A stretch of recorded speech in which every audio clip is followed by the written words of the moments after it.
I offer my most loving pranams at Bhagwan's lotus feet. I pray to Swami that he gives us all the understanding that it is Swami who speaks and it is Swami who listens through all of us. Elders, brothers and sisters, salam to all of you. Sorry, the young girls have to listen to me again. We all are familiar with the prayer, Om Tat Sat Shri, right? It's a part of the prayer in our hostel too. It was written by a great freedom fighter, Vinoba Bhave. And I'm reminded of a beautiful anecdote from his life. Vinoba Bhave was very fond of the Bhagavad Gita, which he started reading very young in his life. So one day he was sitting in the living room as a little boy, maybe in his early teens, and there was a beggar at the door. Right? He was calling out and saying, he's calling out to his mother, Bhavati Bhikshan Dehi. That's the phrase they used to use in those days. So this little boy, Vinoba Bhave, with all his knowledge, is sitting there, and very casually his mother comes out from the kitchen. She takes some food and she gives it to the beggar. And when she comes back, this Vinoba Bhave starts giving a lecture to his mother. He says, "Oh, what are you doing? You're encouraging laziness in these people, and you should not be giving them food, and this is not right, and this is what Krishna says in the Bhagavad Gita," and so forth. The mother, who is actually an unlettered lady, listens to this rant of this son who thinks he's very wise, and then she says, "But I don't know all of this Bhagavad Gita and Upanishads that you speak about. All that my mother told me was, anyone who comes to your door is a form of Lord Krishna. Serve him." And I just did that. Reflecting on this incident years later, Vinoba Bhave used to say, "I had read the Bhagavad Gita, my mother had understood it." And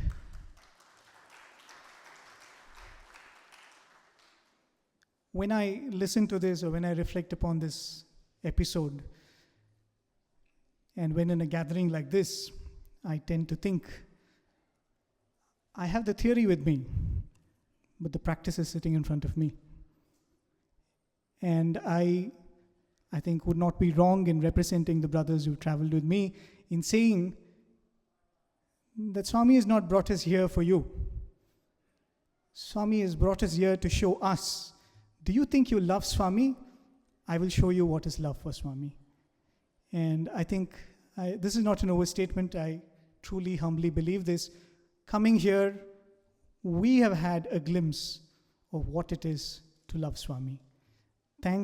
We thank each one of you for that. It's really, really wonderful to be here.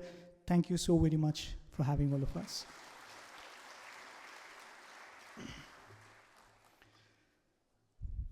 Okay, here comes another story. Again, a story which I'd heard when I was a student. There was this little boy who was taking a stroll on the beach, just walking all by himself, enjoying the waves. And all of a sudden, he just gets interested to walk closer to the waves, and he starts strolling closer to the waves. And before he could realize, the currents become stronger, and he starts getting drawn into the ocean. And just then, a good-meaning person who's walking by, he comes and he jumps into the ocean and saves this little boy and brings him to the shore. And this boy is gasping, but he's so grateful. He's saying, "Thank you, sir. Thank you, sir. Thank you for saving me. Thank you for saving me."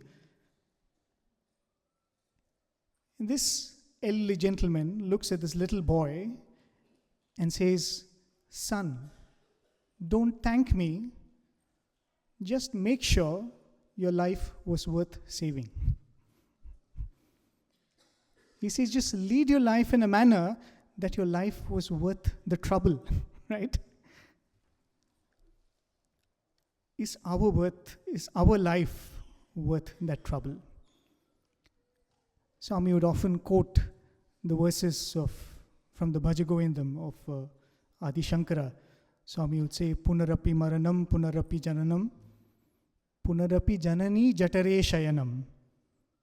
He says, you are born again, you die, you're born again, you die, you're born again, you die. Each time being held in the womb of a mother. When we would see Swami performing the Lingudbhavam, taking out the lingam, it used to be one of the most excruciating sights to witness. And one thing that Swami would often say when he was performing the Lingudbhavam before or after is that he would say only the women can understand what pain this is, because this is as much painful as the process of delivery. So when we say Punarapi jananam, punarapi maranam, punarapi janani jatare shayanam, an individual has been put through such pain to give us this life. Are our lives worth it? And not once, not twice, again and again and again and again. Are we really worth that trouble? And when Swami speaks about the Bhajagovindam, I think in the 1973 summer showers, when Swami extendedly spoke about the work, Swami referring to this particular verse, he says, why does Shankara refer to the child being in the womb? He says it's for two reasons. One is, it's the most horrible experience the soul undergoes, he says, to be trapped in that small womb. And it is a process which is going to make you so indebted to one individual, because you're going to put the mother through so much pain. So the question is the life worth it? You know, we all lead our lives filled with many, many gizmos and gadgets. When we buy a gadget, the first thing on top of our mind is, or if you want to make the best use of the gadget, you must know what that gadget is meant for, right? You must know what it is meant for to make the right use of it. There are a lot of these, at least in India, I come across a lot of elderly people who have a lot of money to spend. So they'll go out into the market and they'll buy the best smartphone. But they wouldn't know how to use it. Because all they needed was a pocket phone, but they would have bought the most expensive phone because they have the money, right? So literally like that, probably we have the good karma to obtain a human birth.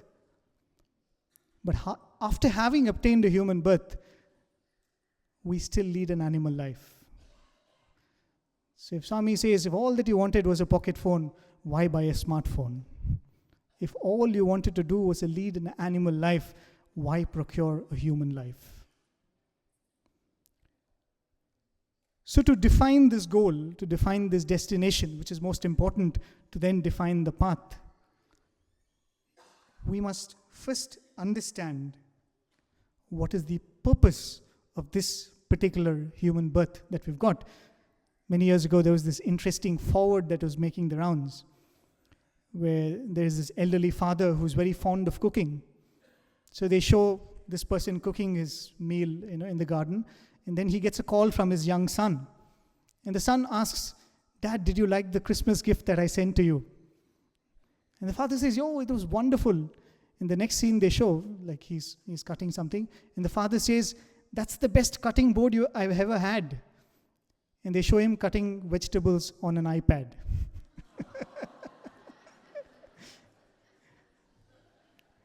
Right? So we have to know what this life is meant for before we can find out how do we get there, right? And even before we figure out what that destination is,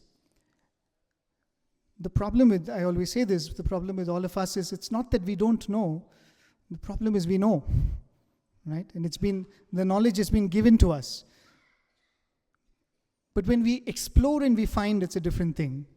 If someone comes and tells you that, this is the destination, this is the goal, then we don't work towards it. But there are some things in life, if we look at life in a certain way, we will lead the life differently. A very beautiful story I always love to relate. There is this sage, sannyasi or renunciant, what we would like to call him. He's sitting in this pilgrim center, and a very enthusiastic pilgrim comes by. He's having this small suitcase in his hand. He's got probably a shoulder bag. And he comes there and, he's trekking all these long distances. And he comes there, he sees the sadhu. He has nothing. He's got a mat. He's sitting there. He's got a small, we call that lota, a small vessel for his water, and nothing else. So this man comes there and he looks at this renunciant and he says, "Is that all that you have? Don't you have anything else?" He says, "Yeah, that's all I have." And then the saint or the renunciant looks at this pilgrim and he says, "You have so less. You seem to be having only a suitcase in your hand.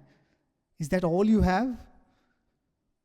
And he says, "No, Swamiji, I'm just traveling." And then the renunciant says, "Same is the case here. I'm just traveling."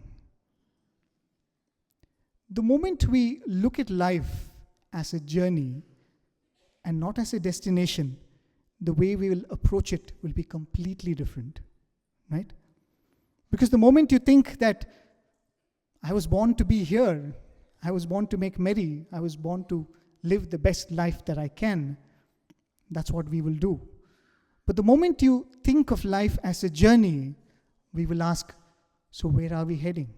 So if you're heading somewhere, what am I supposed to learn? There's a beautiful Sanskrit shloka which says, "The man who has traveled many lands is the most learned man." Why? Because in our journeys, we are supposed to pick up learning. We're supposed to learn things as we travel from different cultures and different lands. That's what journeys are meant to do. And probably in the modern context, I've come all the way to Australia. I certainly cannot pick up things from Australia which the customs is not going to allow me to take across. That's quite meaningless, right? I'll have to pick up things which I can carry back home. What's the point in shopping things which finally is going to land up in a dustbin in the airport? That's precisely what all of us are doing when we are running after materials, is what Swami says, right? So I stand here only as a container. The message is not mine. The advice is not mine. It is only Swami's words, and I'm hoping that as it passes through me, even I learn a little bit of what Swami wants to tell us. Right? So that's what Swami says. You forget that life is a journey. You start gathering all these kind of things, and finally you come to the checkpost and they say, "Sorry, you'll have to leave these behind." There's another very fascinating story about life being a journey. Maybe it's a legend, maybe it's a true story, I don't know, but the message is profound. As they say, why let truth come in the way of a good story? So the story goes that here is this young prince, Alexander, eventually to be called Alexander the Great, a young prince of Macedon, probably in his early 20s. He inherits a small kingdom, but he inherits a huge ambition from his father of conquering the world. So he comes eastward towards Persia. He conquers Persia, which was still then unconquerable. And then he comes to India, and he's been, his ambition is to conquer the Indian subcontinent. That's how he comes there. And as he comes there, the story goes that he encounters a gymnosophist, a man who has given up everything. He's probably not even wearing clothes. And the meeting of two different worlds. Here's a young man filled with ambition who's saying that I need to conquer all of this to be happy. And he meets this man who has nothing on him, who seems to be perfectly happy. Right? So this interaction happens between Alexander the Great Conqueror and this gymnosophist. And Alexander asks the gymnosophist, "So what are you doing?" He said, "I'm doing nothing." And then the gymnosophist asks Alexander, "What are you doing?" He said, "I'm conquering the world." The gymnosophist laughed at Alexander. Alexander laughed at the gymnosophist. But there's a very beautiful understanding to this. It comes from the cultural understanding of these two individuals. Alexander, as we all know, is the disciple of Aristotle. I hope I've got that right. And Aristotle completely rubbished this idea of reincarnation. He thought that we live only from birth to death. There's no idea, there's no concept of being reborn or coming in a different body. And according to Greek mythology, they always believed that you lead your life. At the end of life, you come to the banks of a river. And at the banks of a river, there'll be a boatman who's going to take you to the afterlife. And he will come and ask you, so what have you done in your life? And based on your achievements, you will be given a certain kind of heaven. Right? So what is Alexander doing? He was preparing for that moment when he's going to get the right kind of heaven. But what does the gymnosophist think? He thinks that I come to the bank of the river, I cross the river, I come back, I again cross the river, I again come back. Putting it mathematically, if you look at fractions, Alexander thought the denomination was only 1. He's going to make this journey only once. So when the denominator is 1, everything on the numerator has value. But when the denominator is infinity, whatever you put on the numerator has no value. Right? Simple mathematics. And so, when Alexander was seeking his purpose in everything, the gymnosophist was contemplating nothing. And that is why Swami says that the bedrock of Indian culture or Sanatan Dharma or Vedantic wisdom, which is Swami's message, there is no difference between the two, right? Swami's message is in essence the Vedanta. Swami says there are 3 things that you have to accept as riders, even though you do not see it happening in front of your eyes. And those 3 points are, Swami says, 1, that you are a soul that travels from body to body after death, right? Number 2, that every act that you do, you will have to face its consequence, karma. And number 3, Swami says, the belief that God comes down in the form of a human to guide mankind, in the form of an avatar. And that's why all 3 of these is very, very important. Because these 3, unless we are told, we will not know. This is not accessible to our mundane perception, to our logical mind. It has to be told from someone who's beyond. Right? And that's why Swami says these 3 things. And when you have these 3 things in mind, the way you will look at every opportunity in life is going to be completely different. The very fact that you look at life as a journey is going to make you look at life as completely different. In the morning, the brothers made a reference to the 3 boons that Shankara mentions in Vivekachudamani, right? Manushyatvam, Mumukshatvam, Mahapurusha Samshaya, where Manushyatvam is the human birth. We're all born human. Mumukshatvam, yes, it's a desire for moksha, but let me make it even more accessible to me, and hopefully it's accessible to you. Mumukshatvam is this desire to know what is all this about, right? To have that sense there's something more than what appears in front of my eyes, and I have to figure that out, right? There's this story I always like to say. There is this businessman who's having a lot of ups and downs in business. His wife is troubling him, his children are pestering him, and he comes to this master and he says, "Master, what's all this? What is life all about? One day I'm in the top of the moon, I'm very happy. The next day I'm down in the dumps. One day I'm seeing profit, one day there's loss. What is all this about? What is the purpose of all this?" And then the master says, "This is the purpose." He says, "What's the purpose?" He said, "So that one day you will come and ask this question, what is the purpose of all this?" Right? So that is something that I think we all have to a certain extent. We want to know what should I do? What should I not do? How to figure out what all this is about. And then comes Mahapurusha Samshrayaha, which means the blessing of knowing a great master. But how fortunate we all are. We are not having the company of Mahapurusha.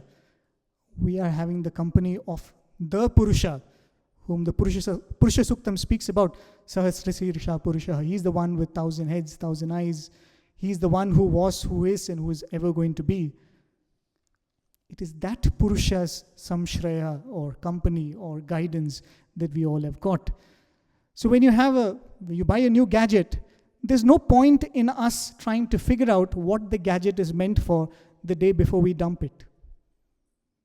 The day before I'm going to sell my cell phone, so what is it actually meant for? That's what we will be doing if we say, that let me earn, let me retire, and then I'll think about what's the purpose of life. We need to know what's the purpose of life when we're leading life, not when you're done with life, right? So when you buy this gadget, there are multiple ways of figuring out what's the best way to use it. Like most of us youngsters do, we'll either go to YouTube and see an unboxing video, right? That's the easiest way to figure out how the gadget's best used. That's like going to a master. Master, tell me, how do I use this life?